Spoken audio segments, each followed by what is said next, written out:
A dramatic day in Armenia saw an emergency session of parliament fail to vote in a new prime minister late on May 1st, and the man who says he is the people's choice for the position, Nikol Pashinian, an MP and de facto leader of the opposition movement pushing for an Armenian Filvet revolution, called for a general strike and a national campaign of disobedience.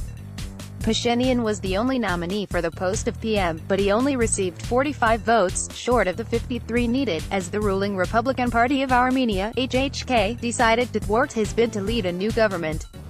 The HHK, which holds 58 seats in the 105-seat parliament, abstained from the vote, effectively blocking the election of Pashinian, a 42-year-old former journalist. The HHK had been pondering what move to make since the mass movement led by Pashinian triggered the resignation of Prime Minister Serge Sarkisyan. He stepped down after soldiers began to join the protesters on the streets. Speaking at an evening rally in Yerevan's Republic Square after the vote in parliament, Pashinian said, "Our counter-operations will be very quick. Tomorrow, May 2nd, throughout the entire republic, we are announcing a total labor and student strike. Starting at 8:15, we are blocking all streets, the metro, the airport, everything that is possible to take over, we will."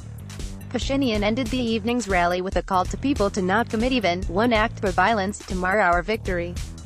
He also called for a continuation of the "Honk Your Horn" campaign to show solidarity with the protesters. "I want us to register that we do not have the possibility to retreat, not even half a millimeter.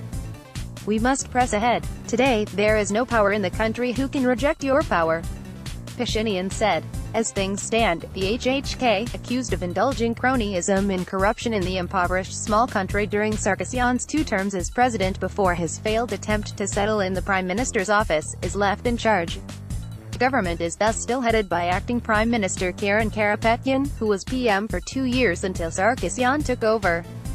The constitution says that a second attempt to elect a new prime minister must be held within a week of a failed first attempt. If that vote also fails to appoint a nominee, then fresh elections must be held.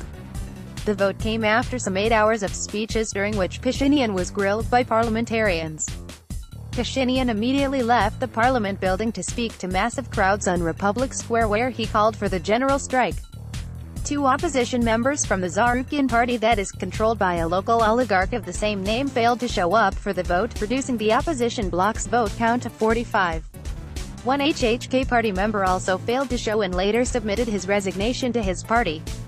The rest of the HHK members are standing with their party in defiance of Pashinian and the demands of the crowds. The vote was held at the end of a marathon debate. HHK members harangued Pashinian and questioned his reputation and character. Addressing HHK members, Pashinian said, "You are so divorced from the reality of your own people that you cannot imagine that your own people can be this strong.